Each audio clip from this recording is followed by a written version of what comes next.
পতিত ফেসিবাদ আবার যেন মাথাচাড়া দিতে না পারে সেজন্য সকলকে সতর্ক থাকার আহ্বান জানিয়েছেন গণসংহতি আন্দোলনের প্রধান সমন্বয়ক জুনায়েদ সাকি। সন্ধ্যায় রংপুর শিল্পকলা একাডেমিতে ২৪-এর গণ অভ্যুত্থানে শহীদদের স্মরণ সভায় তিনি এসব কথা বলেন। এ সময় জুনায়েদ সাকি বলেন, আবু সাইদকে যারা কটাক্ষ করবে বাংলাদেশের জনগণের বিরুদ্ধে তাদের অবস্থান স্পষ্ট। তিনি বলেন, ফ্যাসিস্ট সরকার বিদায় হয়েছে, কিন্তু ফ্যাসিস্ট ব্যবস্থার এখনো বিদ্যমান আছে। এখনো তারা ষড়যন্ত্র চালিয়ে যাচ্ছে ছাত্র জনতার অর্জিত বিজয়কে ম্লান করার জন্য। সকলকে ঐক্য গড়ে তুলতে হবে যাতে আর কোনো ফেসিবাদ ফিরে আসতে না পারে। স্মরণ সভায় ছাত্র জনতার অভ্যুত্থানে নিহত শহীদ পরিবার ও আহত ব্যক্তিদের স্মৃতিচারণ করেন তিনি।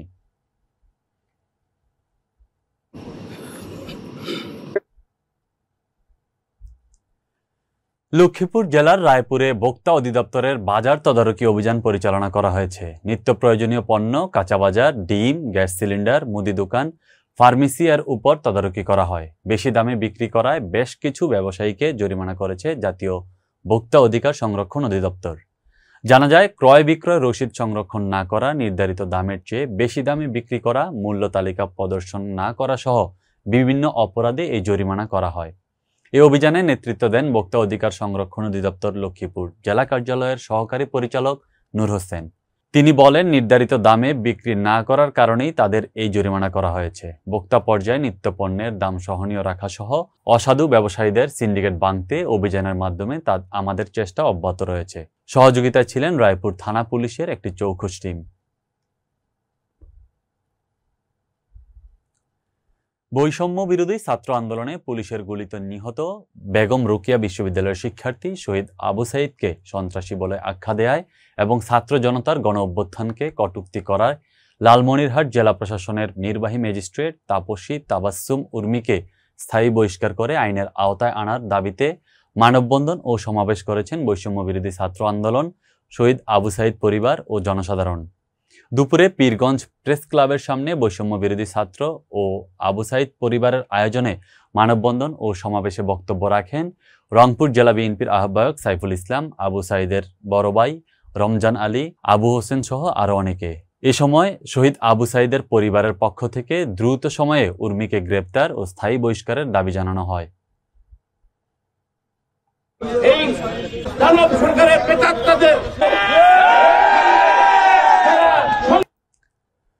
পটুয়াখালীর গলাচিপায় নবাগত জেলা প্রশাসক ও বিজ্ঞ জেলা ম্যাজিস্ট্রেট আবু হাসনাত মোহাম্মদ আরিফিনের আগমন উপলক্ষে মতবিনিময় সভা অনুষ্ঠিত হয়েছে।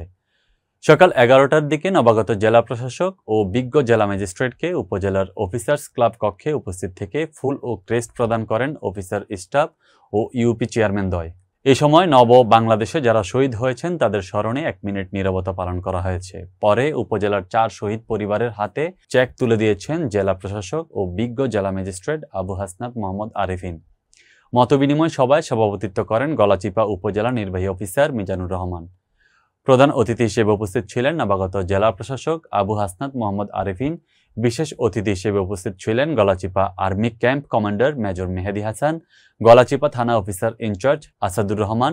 মতবিনিময় সভায় শারদীয় দুর্গা উৎসব, সাম্প্রতিক সম্প্রীতি, হাটঘাট 1 শ্রেণীর দখলদারিত্ব, ভূমি অফিসে দুর্নীতি, রেজিস্ট্রি অফিসে দুর্নীতি সহ আরও বিভিন্ন বিষয় নিয়ে আলোচনা করা হয়।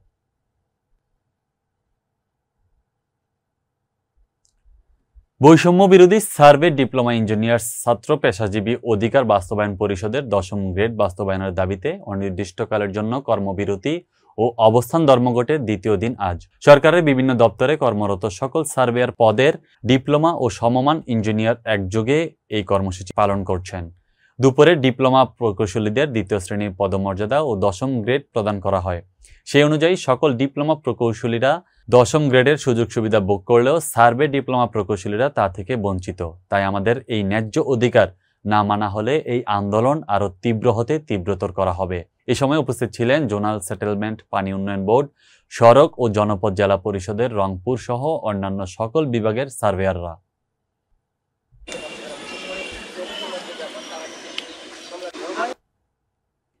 কাতারের রাজধানী থেকে 25 কিলোমিটার দূরে খারিয়াতিয়া এলাকার কমার্শিয়াল ব্যাংকের পাশে বাংলাদেশি ব্যবসা প্রতিষ্ঠান বঙ্গবাজার সুপারমার্কেটের যাত্রা শুরু হয়েছে। সহকর্মী মোশাররফ হোসেন জনি জানান, বিপুল সংখ্যক স্থানীয় প্রবাসী বাংলাদেশির উপস্থিতিতে 5 উদ্যোক্তা মইনুল কবির, সাইফুদ্দিন শিপন, ইউনুস মিয়া মিলন, রাসেল মিয়াজি ও নাজিম হোসেনকে সাথে নিয়ে ফিতা ও কেক কেটে অনুষ্ঠানটির আনুষ্ঠানিক উদ্বোধন করেন কাতারে নিযুক্ত বাংলাদেশের রাষ্ট্রদূত মোহাম্মদ নজরুল ইসলাম। বিশেষ অতিথি ছিলেন দূতালয় প্রধান মুহাম্মদ নাসির উদ্দিন। আমিনুল হকের সঞ্চালনায় সংক্ষিপ্ত আলোচনায় সভাপতিত্ব করেন সিনিয়র উদ্যোক্তা ইউনুস মিয়া মিলন। অন্যান্যদের মধ্যে বক্তব্য রাখেন উদ্যোক্তা মইনুল কবির, মোহাম্মদ হারুন, প্রিন্স মোহাম্মদ ইয়াসিন, বাহার সহ আরও অনেকে। রাষ্ট্রদূত তার বক্তব্যে বঙ্গবাজার নামটির ভূয়সী প্রশংসা করেন। তিনি বলেন, নামের মধ্য দিয়ে নিজ দেশের প্রতি উদ্যোক্তাদের ভালোবাসা ফুটে উঠেছে। তিনি আশা করেন বঙ্গবাজার সুপারমার্কেটের উদ্যোক্তারা উত্তম সেবা ও দেশীয় পণ্য প্রবাসে ব্র্যান্ডিং এর মাধ্যমে দেশের ইতিবাচক ভাবমূর্তি বিভিন্ন দেশের মানুষের মধ্যে তুলে ধরার পাশাপাশি কর্মসংস্থান সৃষ্টিতেও গুরুত্বপূর্ণ ভূমিকা রাখবেন।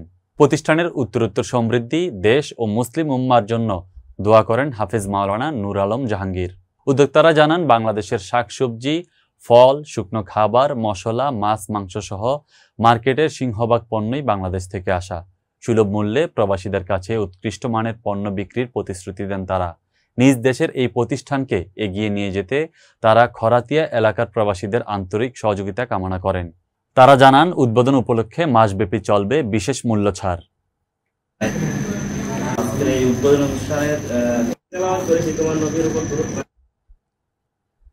বাংলাদেশ MHM স্কুল অ্যান্ড কলেজের অভিভাবকদের সংগঠন গার্ডিয়ানস এর কার্যকরী কমিটি ঘোষণা করা হয়েছে। কাতার থেকে সহকর্মী মোশাররফ হোসেন জনি জানান, কাতারের রাজধানী দোহার ভিক্টোরিয়া হোটেলের হল রুমে অনুষ্ঠিত হয় এই অনুষ্ঠানটি।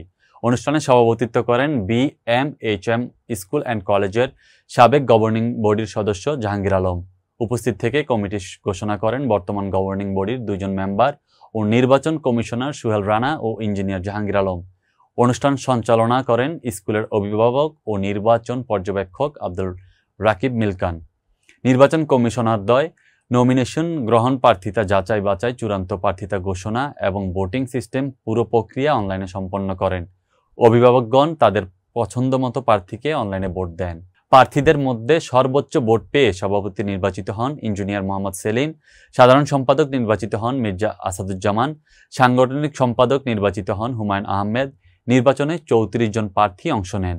ভোটের ক্রমানুসারে বাকি প্রার্থীদের অন্যান্য পদে নির্বাচিত করে 34 সদস্য বিশিষ্ট কার্যকরী কমিটি ঘোষণা করা হয়। অনুষ্ঠানে বাংলাদেশ কমিউনিটির বিশিষ্ট ব্যক্তিবর্গ, সাবেক গভর্নিং বডির সদস্যবৃন্দ, অভিভাবকবৃন্দ ও বিভিন্ন টিভি ও প্রিন্ট মিডিয়ার কাতার প্রতিনিধি উপস্থিত ছিলেন।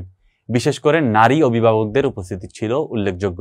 কমিটিতে 5 জন নারী অভিভাবক অংশ নিয়ে বিজয়ী হন। অনুষ্ঠানের শেষে নির্বাচন কমিশনারগণ সাংবাদিকদের বিভিন্ন প্রশ্নের উত্তর দেন। পরিশেষে রাতের ডিনারের মধ্য দিয়ে অনুষ্ঠানটি সমাপ্ত হয়।